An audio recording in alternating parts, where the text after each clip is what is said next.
We are rolling. I believe we're rolling, so we're going to get right into it. It is Monday, August 19th, and we're going to do the live lesson today. And welcome, everybody. It's your first time watching this. I do these every week on Monday, and we're going to get straight into it. So we're going to talk about lead climbing today, and there's a bunch of things here, 12 things written down. I have actually a couple more.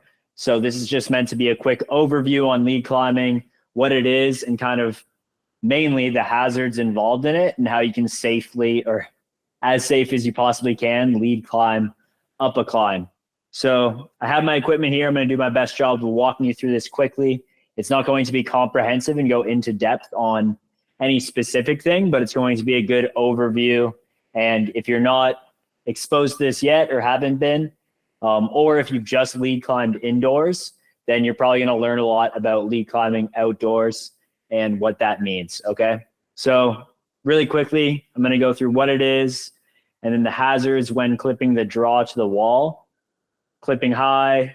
There's a bunch of words here you probably don't understand, so we'll just get into that when we get there. Z-clip, back flip clip, a ledge, and the considerations on ledges when you're climbing, clipping position, so what position you're actually in when you clip, the first bolt, which is an important consideration, fall factor, seconding, setting a top rope, and then I actually have a few more things written in my phone that I haven't written on here yet, but we'll just get into that when we go. Yeah, that's it. So let's get into it. So what is lead climbing? For those of you who do not know, lead climbing is when you are climbing up the climb. So when you first arrive to the climb, this is you at the base of the climb. When you first arrive there, it's going to be you and a friend.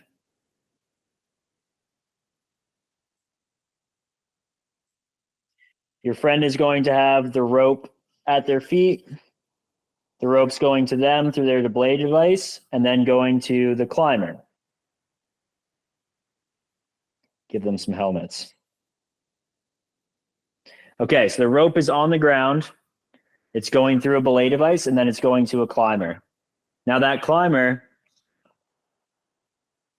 is climbing up a wall, and these little X's will indicate what's called bolts. Hopefully you can see this on the camera. And bolts look like this. So actually, upside down. So bolts look like this. So that's what's going to be going as you go up. And the spacing between them depends where you're climbing. But as you go up,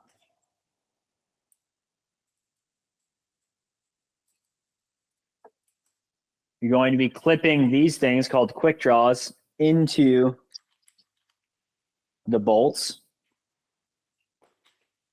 Oh, you know what? Use my little rope. And you will be tied in, which I will do really quickly here. If you don't know, we usually tie in with a figure 8 follow through, which is a knot that I teach in one of the lessons in the community if you're in there.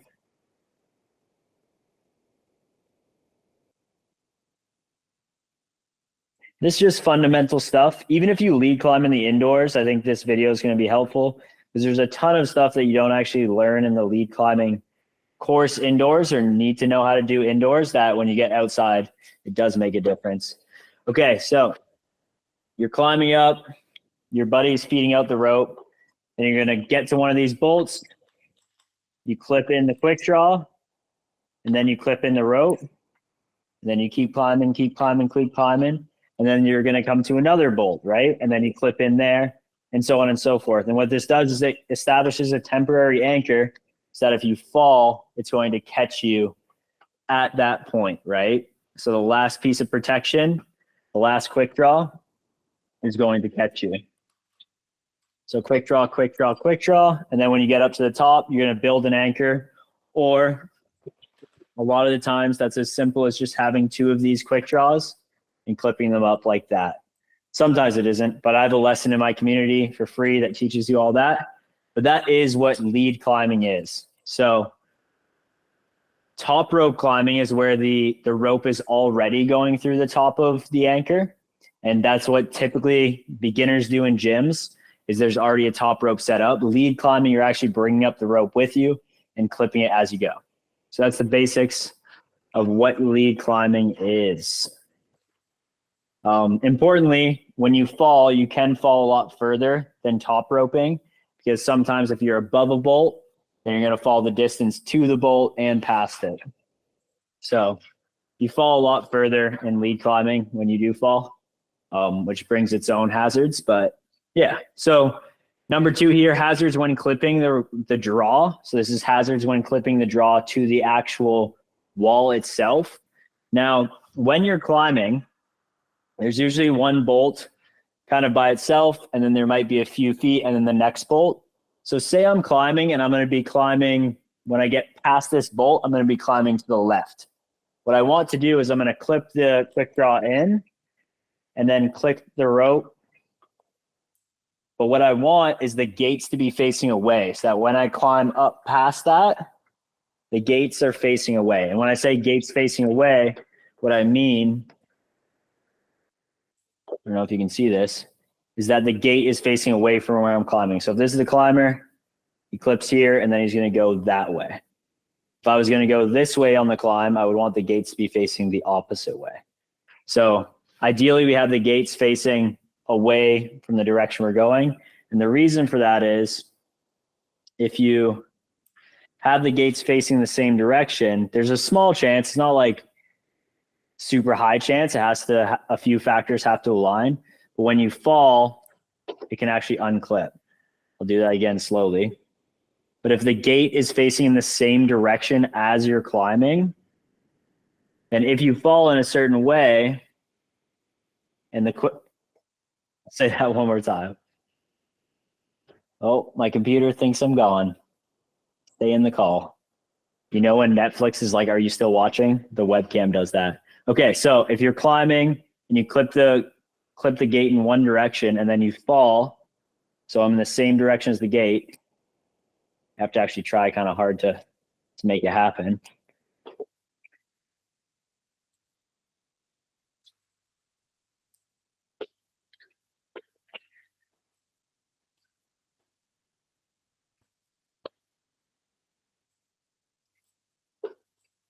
Actually really hard.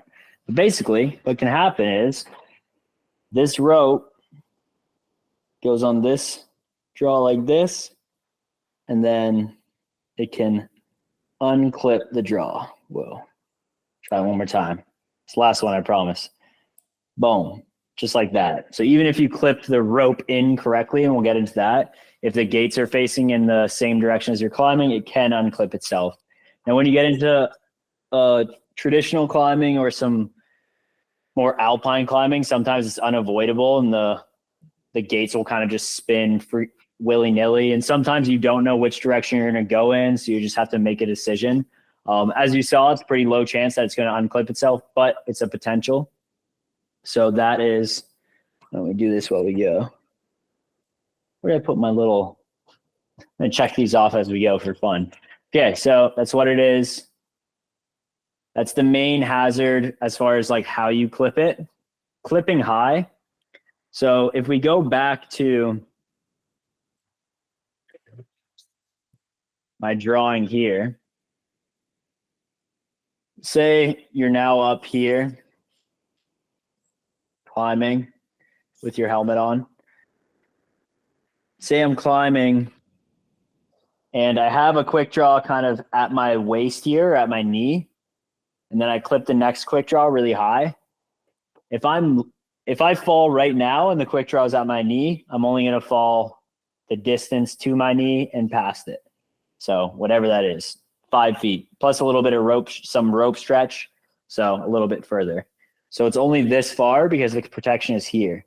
Now, even if that protection is there, if I grab some rope, because sometimes you clip above you because the bolt's high, and then I grab some rope and I clip super high, if I fall right now without having clipped the thing above me, there's all this rope in the system. So I'm going to fall the distance to the bolt and past it. It's going to be super far. And it's it's not necessarily unsafe. There's times where a big fall can be unsafe. But you are going to have a way bigger fall if you are trying to clip high and then fall. So generally, ideally, you want to be clipping kind of closer to when the rope is like between your head and your waist. Sometimes if you're in a really stable position, you just like reach out, clip, it's all good. Like sometimes you literally don't know, or you're going to be climbing into a harder section and you know you're stable enough that you're not going to fall. So you clip from there. But if you clip high, it's not like the end of the world. It just means that if you fall when you're clipping, you can fall a lot further. So generally what I've been trying to do recently is unless I know I'm not going to slip off, like unless I feel quite sturdy, I'll try and keep climbing until I'm either A, in a really stable position that I can clip quickly from, or B, the quick draw or the clip is like really close to my waist. Because if you think about it, if you're not stable, if you get to the point where the bolt is right here, well then even if you fall while clipping, you're not going to fall any further. Hopefully that makes sense. But basically the second you start lifting it above your waist is when you start doubling the rope length. So if it's at your waist and you clip, then you're not adding any rope length. It's not like you can keep climbing because then you just climb past the bolt. So that's clipping high. A Z clip is when you have, I don't know how I'm going to be able to show this. It's pretty hard to show without an actual wall. I wonder if I can show with this guy.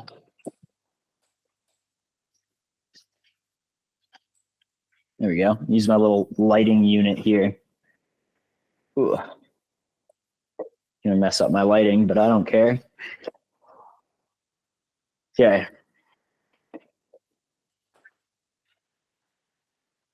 So a Z clip, this is actually a pretty important one, which is why I'm making it happen.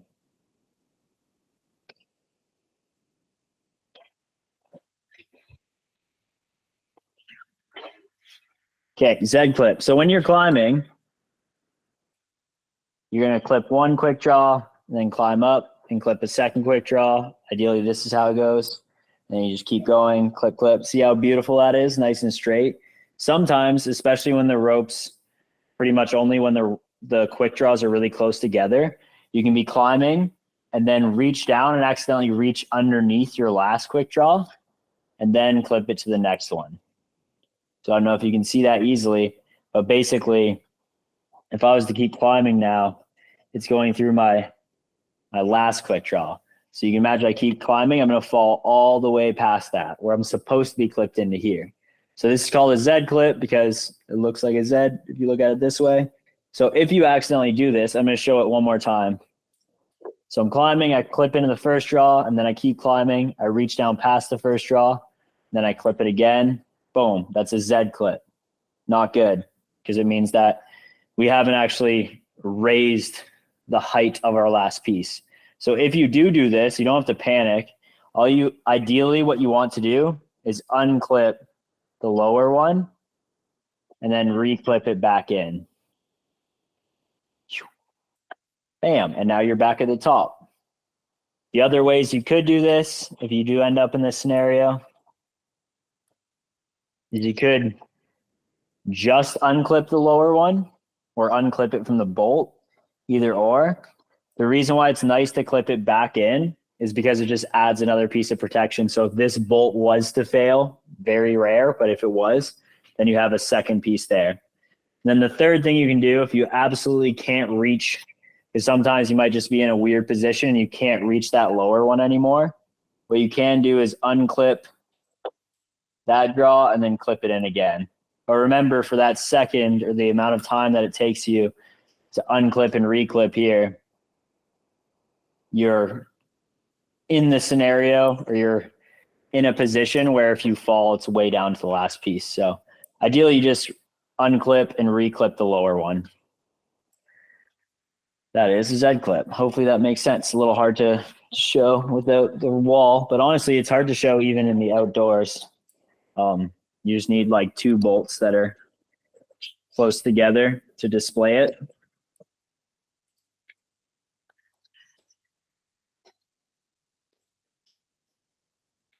Bam. So there, that's it, clipping. Bam. Okay, a back clip. So that one's kind of a simpler one to show.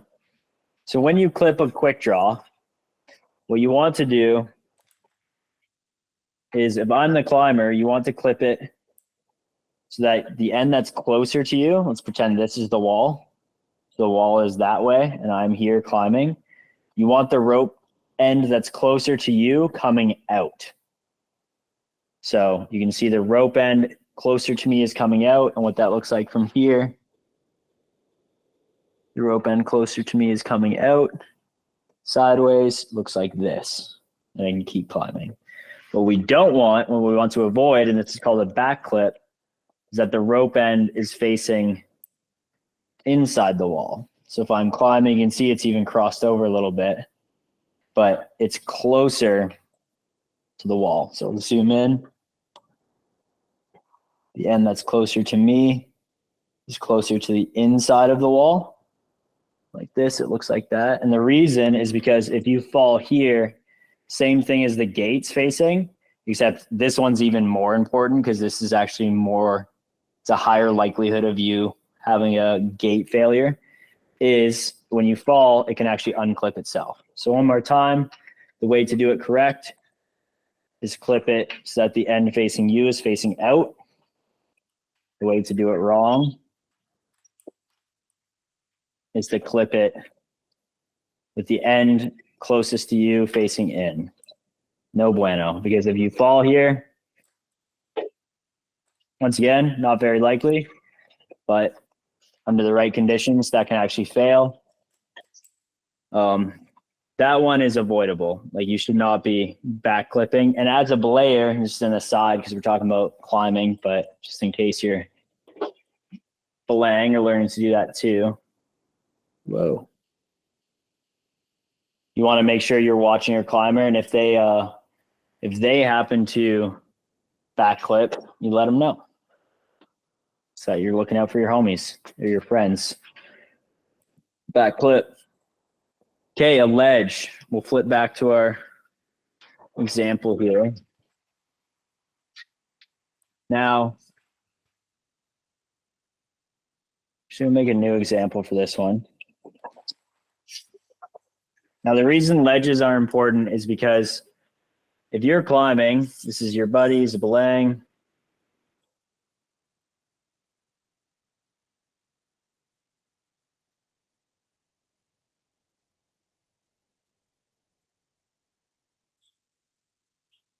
You climbing.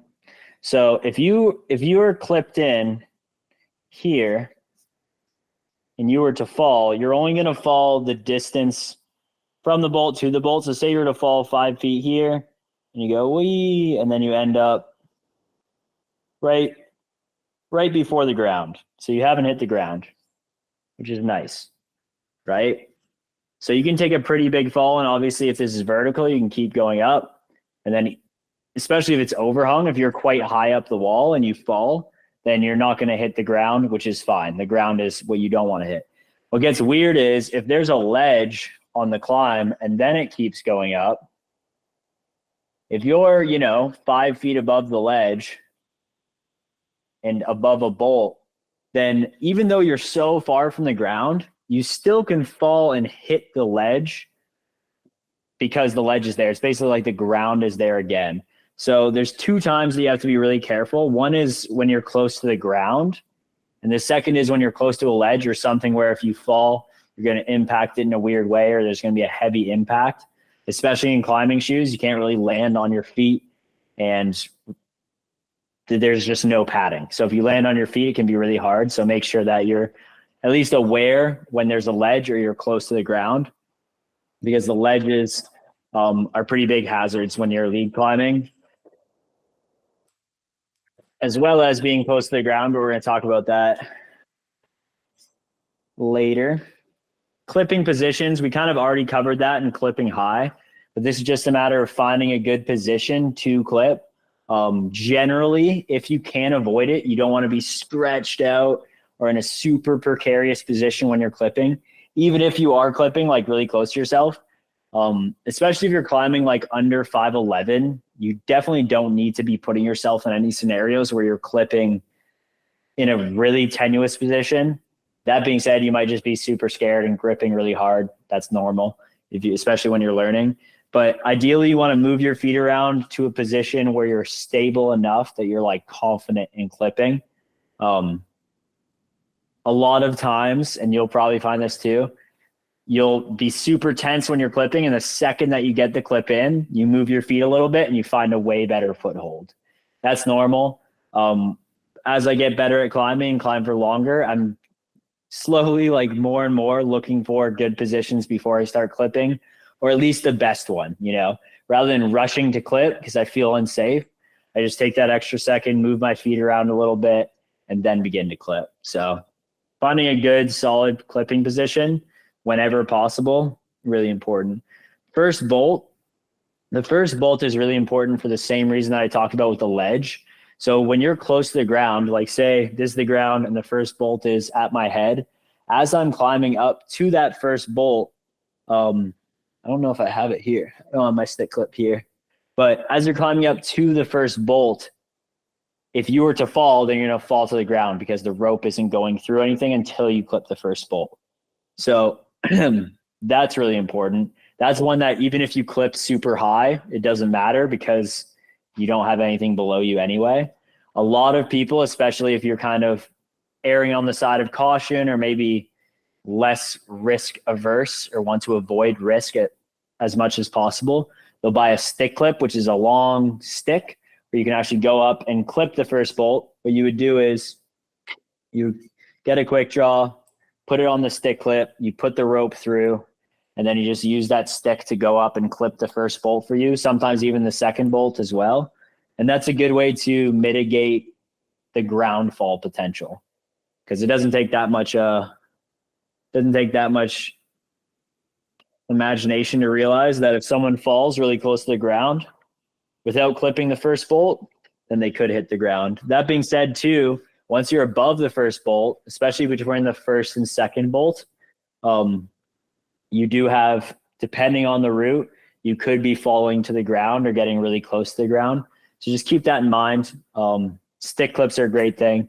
I didn't have one for the first couple of years, and we went somewhere that you kind of needed a stick clip, and I purchased one, and I wish I just had one at first all the time. So boom, first bolt done. Fall factor. So the fall factor is a little bit of a weird one. See if I can explain this well. Fall factor is a bigger thing in multi-pitching, but it is important in normal climbing too. So if you have, let's do an example. To have a fall factor under 1, what you would do is the bolt would be higher than you. So your little quick draw is up here. The rope goes through the quick draw, and then you're down here. Kind of a weird way to draw it, but you fall from below your piece. So when you're top roping and you fall, that's an under 1 fall factor. And if you want to get super technical, it's the ratio of the amount of rope versus the distance of falling. So because say there's 1 meter between you and the quick draw and 3 meters below, that's a total of 4 meters, but you're only falling like 1 meter, then it's actually 1 meter divided by 4. So you're going on like a 0.25 fall factor. And that means that you're not putting that much force into the rope. The rope is like an elastic band. So if you think about it, if I have a really, really small elastic band and I try and stretch it, there's not much stretch. If I have a really, really long elastic band and I try and stretch it, there's going to be a lot more stretch in it. So the more rope in the system, the more stretch is in that system. So a fall factor of under 1 is pretty great because there's more rope in the system than there is fall distance. Now, if we do the same quick draw here, same quick draw, but I'm way above it, and my rope's going through the quick draw and above it. Say I'm 2 meters above the bolt, I'm going to fall 2 meters from where I am to the quick draw, but then I'm going to keep falling 2 more meters plus some rope stretch. So say a total of 5 meters, and say there is 5 meters of rope in the system. So this would be a 1 fall factor. And that's going to put a lot of force on your body. If you're falling the same distance as rope in the system, and remember, even if your quick draw is clipped up high, because you're doubling the length above it, it could be bad. And then a fall factor 2 is pretty much happens in multi-pitching scenarios usually. But I guess it could happen in run-out sport climbs. But say my climber is here on the wall. The anchor is here. So in multi-pitching, sometimes you have an anchor and there's vertical wall above you and below you because you're hanging. So the rope is going from his buddy to him here, and then, or her, and then he falls way past that. So you're going to fall the distance to the anchor, past the anchor. So say this is, I'm falling 10 meters in total, which would be really far, but there's only 5 meters of rope in the system. This is when you have a fall factor of 2, and this can really mess you up because there's so little rope in the system relative to the distance falling. So it's not going to stretch that much. The other time this matters a lot is if you're using a static sling or something and clipped into an anchor and just messing around. If you were to fall from above, then you can imagine there's only 3 feet of sling and you're falling on something that doesn't stretch at all. That's when you really rip back. I know fall factor is a tough one to understand, so maybe I'll make an individual video on that. But it's important to just think about how much rope is in the system and how far am I falling. And if that ratio is close to 1 when you're doing single pitch sport climbing, that's really going to be a hard impact. And if it's over 1 and even up to 2, then you could be talking about some serious forces on your body. Fall factor. You could go deep on that, but I'll try and end it there. Okay, seconding. So seconding is once someone gets to the top of the climb, you can imagine someone goes in, puts all the quick draws, and then at the top, 2 quick draws, opposite and opposed. So now the rope's going all the way up and then coming down. Then you get to the bottom, and you and your buddy high five, and you're like, sweet. So now think about it. You have a rope going all the way up and all the way down. What does the next person do, right? And you got a couple options here. If the next person wants to lead the route because they just want to practice lead climbing, some people prefer lead climbing. So what you would do is just leave the quick draws up. Usually this is what you do. Leave the quick draws up. If your partner is going to be climbing, you just untie the rope, untie the knot, pull the rope all the way down, and then they're going to clip as they go up. So they just use the quick draws you have there, and then they get to the top of the anchor. If they're cleaning it, they're going to remove all the temporary gear and then take all those quick draws off as they come down. If your partner is top roping, then you have a couple options here. You could just come down and then top rope them off the side of the rope that you came down on, or you could take off all the quick draws on your way down. Now, importantly, if it's a wandering climb and you take off all the quick draws, if they're way over here and the anchor's up here and they fall, they're going to swing, right? Like think about it. If I'm a climber climbing way over here and then I fall, I'm going to swing. But if there's quick draws above me, if I fall, I'm just going to land under the quick draw. So even if I'm on top rope, you might have a directional piece that you leave in so that they can climb up to it and then unclip that one.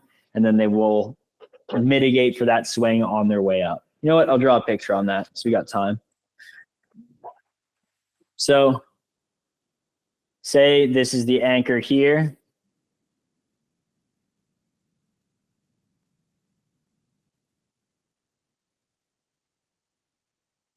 And I have climbed up, quick draw in here, quick draw in here, quick draw in here, quick draw in here, quick draw in here, and then the anchor. But when I come down, it's going to be all the way down to here, right? So what I could do on my way down is I could, as I'm coming down, stop about here, swing over, take this quick draw off, get a little lower, swing over, take this quick draw off. And now I get down here, I pull all the rope, and my buddy is tied into this one. But remember, these two quick draws are gone. So they're climbing up, and if they fall, they're only going to fall underneath this one. And then when they get to this quick draw, they unclip it, take it off, put it on their harness, climb to the next one, unclip, take it off, put it on their harness. And then they get to the anchor, clean it, and then they come down. Now think about if I just took off all the quick draws when I was going down. If my buddy's way over here and then falls without any quick draws, even though they're on top rope, they're going to swing all the way over. That's not cool. So what we do is we leave these ones in as directionals so that when they fall, they're not swinging too much. That's seconding. When you get to the top, if you have someone who's inexperienced, I've went out a lot and taken a lot of people out who don't know how to outdoor rock climb. They don't know anything about rope systems. I just teach them how to lead belay, or I climb up to the top and set a top rope. But you have to make sure you have a plan for that inexperienced person or person who's not leading, so that they know what they're doing when they get to the anchor. Really important. Oh, geez. Bam. That's seconding. Setting a top rope, that's actually pretty simple. As I said, you can usually use two quick draws opposite in the post. Sometimes the bolts are offset, and then you would want to build an anchor. So I always go up and bring up, that was loud, bring up a sling and some locking carabiners. So I use two non-lockers and then usually two oval-shaped carabiners as the master point. I have a whole lesson on anchors in the school community if you're in there. If you're not, I don't know where I'm going to post this in the future, so there might be a link around. But anchor building is its own thing. But you can climb up to the top, lead climb, and then set a top rope, especially if you have inexperienced people or people who just don't want to lead climb that day. Setting a top rope is always a great thing. Okay, there's a few more things on my little list of lead climbing here. Biting the rope. Okay. I'll write this down.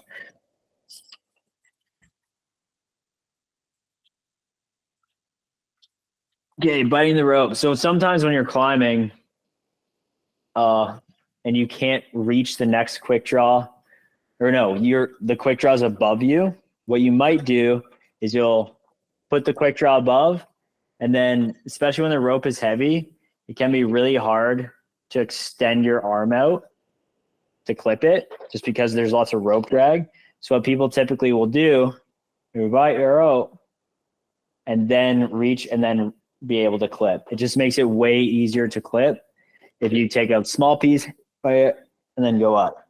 That's a lot quicker than sometimes like pulling this rope. It's just under so much tension, it can be quite hard to pull, especially if you're in a pretty balancy position. Some people get taught, and that's actually someone in the community mentioned it at one of these live events, but I've also heard it from a few people. Some people get taught to never bite the rope. I have climbed a lot of places with many, many people, and pretty much all the hard climbers I know do bite the rope on the way up. The reason that they get kind of told not to do it, or the argument against it, is that if you fall with the rope in your mouth, then you could hurt your teeth or like break all your teeth and all that. But if there's another way, some people say just like purse your lips around it, which sounds really hard. Well, I guess you could. You'd still, maybe bite it really hard if you fell. So that doesn't really solve the issue in my opinion. But I've I've only heard from a few like really, really random people that biting the rope is bad. And it's usually from new climbers who haven't climbed that much outside. All the people I know who climbed a long time and climb really hard will bite the rope. That being said, if you're not clipping high, you don't need to bite the rope as much, but it's kind of part of the game. Sometimes you just need to bite the rope to clip it. So that's a thing. Permanent draws.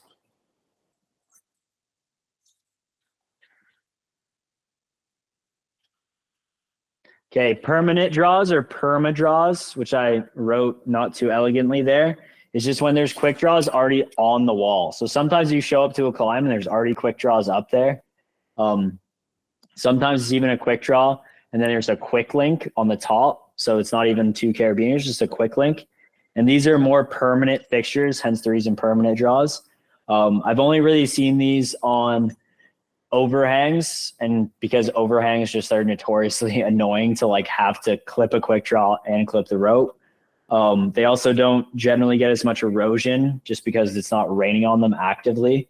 And it just makes it more possible to actually climb the climb. So permanent quick draws are out there. If you see them, or if you see a route with quick draws all the way up it, that might mean someone is projecting that, especially if they're easy to take off. So that doesn't mean they're free gear.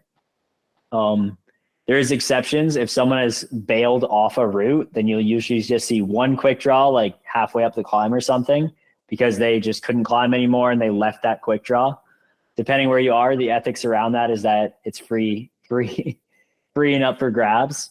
So you basically get to, they call it booty because you like take it. But if someone wasn't strong enough to get up to the top, then you basically earn it by being strong enough to get up to the top.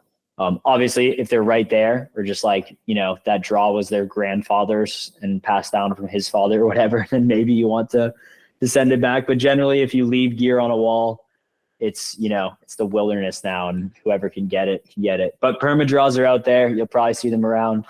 Don't mess with them. Just use them. And definitely inspect them. This goes with the anchors too, but you always inspect gear, especially fixed gear, because sometimes it's old and rusty and crappy. So just keep an eye out for that. It's perma draws. Boom. Extending draws.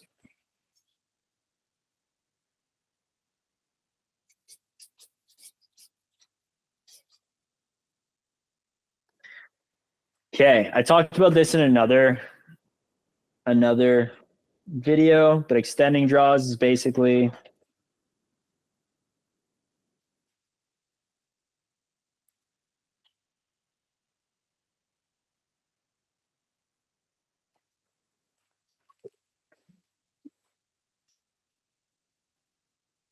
if you have a climb that's wandery, so there's a bolt here, we're going to be looking straight at the climb.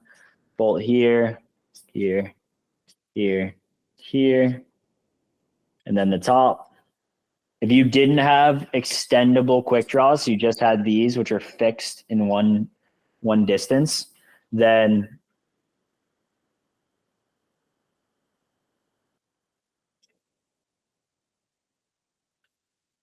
it's going to look like this.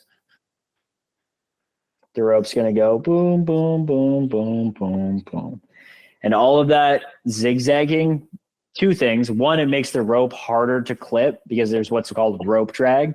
So imagine if you're just pulling a rope playing tug of war, or you're pulling a rope around a corner and it's rubbing against an edge. There's going to be a lot of friction in the system. The other thing is sometimes having a quick draw that's short will actually pinch the rope against like a crappy edge or a sharp edge, or just get the rope in a really weird position. Whereas if you had the exact same climb, but you had extended quick draws,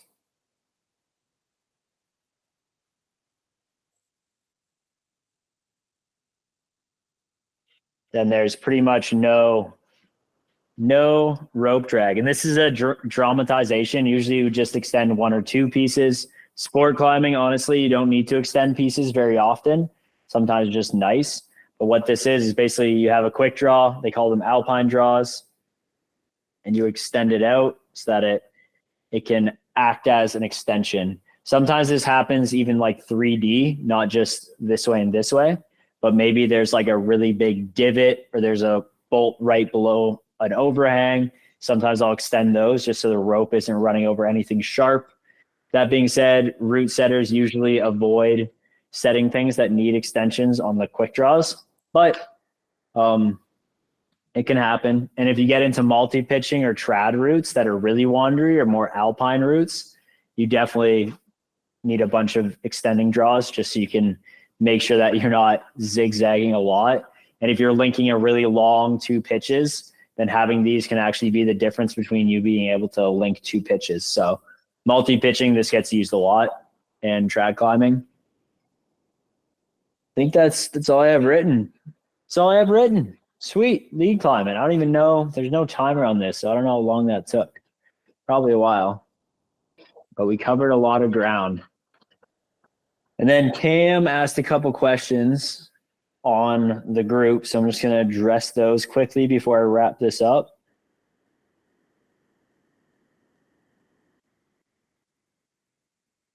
Where is it? Oh yeah, I know a couple people voted on anchor building. Danny and Cecilia. I have a whole lesson on anchor building in the community. So if you don't know, if you're in the school community watching this, then there's a whole free lesson on pretty much everything I know on anchor building. And everyone else voted lead climbing. So that's what I'm doing. Okay, so Cam asked, setting up anchors on top of cliff to belay from above and choosing the right trees, rocks, and angles. Okay, so choosing the right trees. So a rule of thumb that I was taught around choosing trees is generally you want it to be wider than your thigh. And if you're super skinny, maybe wider than the average thigh. So, you know, a decent size. And that's for if you were trusting it with one piece of 2. Really depends on your risk tolerance and assessment, but you want to make sure it's at least as wide as your thigh and then not dead. So you got to look up, shake the tree, knock on it, make sure it's a nice, strong, living tree with solid roots. If you're choosing a tree, you want to make sure, if possible, you're slinging it or wrapping around it near the base of the tree, because the higher it is, the more leverage you have on it, right? Like if this is the tree, I don't know how well you can see this. If this is the tree, if I was to push on the top, it's going to be a lot easier than if I was to push on the bottom and tip it over. So if you can sling it near the base of the tree as opposed to up high, that can be better. But if it's a big, strong tree, sometimes you'll actually sling it higher on purpose to make sure the rope is not running over the wrong parts of rocks, right? So you got to make that decision. Just understand the higher up, the more leverage you have on the more leverage you'll have on the tree itself. Rocks, it's very much, I haven't used tons of rocks to sling around, but it's very much dependent on where the rock is, how strong those rocks are and how soft they are, things like this. I think the other thing you were asking is about static rope and using that to extend anchors. Choosing the right trees, rocks, and angles. So yeah, I talked about angles in the anchors course, but if you go to the bonus content in the anchors course, I think I had a little bit on that, or maybe I put it, I forget where it was. It's in there somewhere. If you can't find it, just message me, obviously I'll tell you. But basically anything past 60 degrees, if you're doing like a master point, is going to significantly increase the amount of force on your anchor pieces. Even 60, I think, has like, I forget exactly what the number is, but like 80%. So if I have 100 pounds on this, like 80% on each bolt. 90 is 50-50, and then anything under 90 is great. So that's when, if you're talking about setting anchors back on a cliff, you want to try and minimize that angle distance. Yeah, having a static rope can be great. A lot of people in the UK will climb up and then they'll actually, or like this is pretty common in multi-pitch stuff too, You'll climb up and you'll build an anchor using the rope that you are on. So say I climbed up, it was the 30-meter pitch, then I can basically pull a bunch of extra rope and start to build an anchor using the rope itself, and then belay my buddy up to me. So that's a pretty cool way to do it.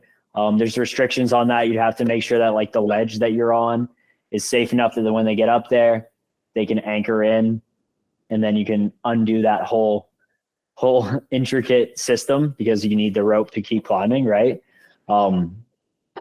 So that's a factor.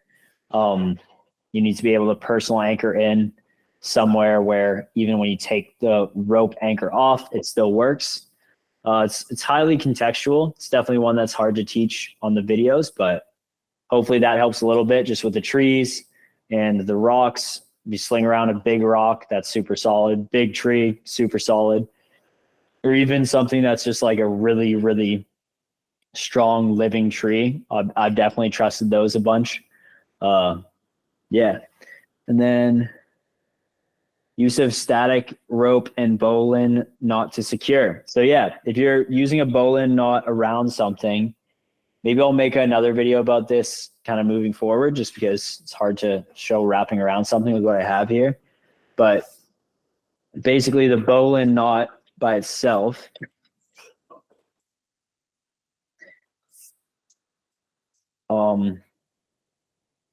you probably saw that video that I shared, but basically you would have, if this is the end, if I am the tree, you would put it up through. I'm going to use, the end of this rope is really weird. I've never liked it. That was weird. End cap to it. I think I can take it off.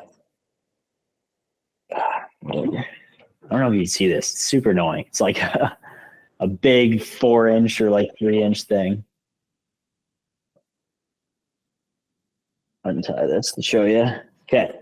So I am the tree.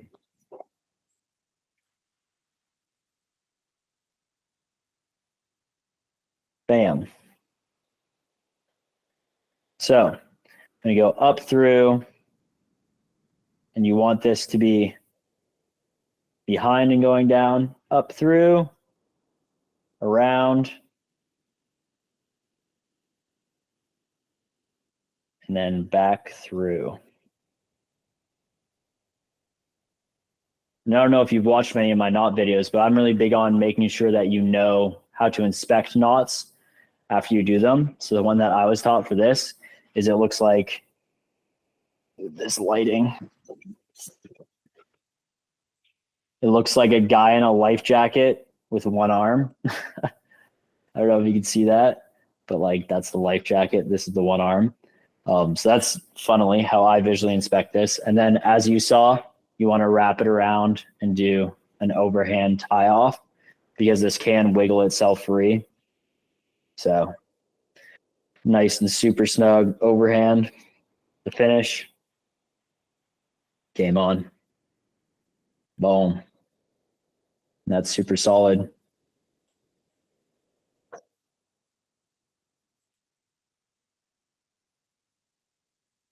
There is, I'll have to look into this past this video, but there was some talks one time about where this end strand is, whether it's on the, can't really show, on the inside, the outside of this. And I believe the consensus was, if I remember correct, we'll have to look into this, one of us, and message the group, but having the brake strand on the inside or the outside makes a difference. I believe it was, if this strand is on the outside, then it rolls off easier. But I'd have to double check that. Yeah, bowline's pretty great for like tying around big trees. Sometimes if I just have one rope and I'm extending 2 trees really long, then this is when I'll use the cordlet. And I'll just take my cordlet out, wrap it around the tree, flat overhand, and then I can extend, just throw a carabiner on that, game on. Importantly, if you are to wrap a sling around a tree, is an important one if you're slinging trees. The shelf, if you know what that is different than if it wasn't around a tree. So typically you're on an anchor like this, and if you tie a knot, show you really quick. Say this is my little anchor, dinky little anchor. Then typically, if you were to avoid the master point and try and clip into the shelf, which is common in multi-pitching because you want to avoid clustering up the master point, is you would clip into the shelf, which is like up here. So you clip into one strand from either side. Boom, that's the shelf. But if you sling something around a tree, and usually you do this with a girth hitch, sling it around the tree, or sorry, we won't use the girth hitch for this example. So it doesn't make sense for what I was explaining. But if you go around the tree and then you tie a figure eight on a bite or some kind of anchor like this, confusingly or just like differently, the shelf would not be one of each of these. Because if you think about it, we reverse engineer this. There's two strands and they're both going around the tree individually. So if you put that back on yourself, this might look like, oh, this is a shelf just like that other anchor. So you're really on the same strand. And if you remember, for redundancy, the whole game is if we cut one strand, then the other strand catches us. So weirdly enough, the redundant way to clip this type of anchor is like that on the shelf. You use the master point for most of what you're doing, and sometimes you just use the master point. But if you are to clip to the shelf, since we're talking about slinging trees and stuff, this is actually a redundant, but which is confusing. But it means that if one of these gets cut, you're still safe. And that it.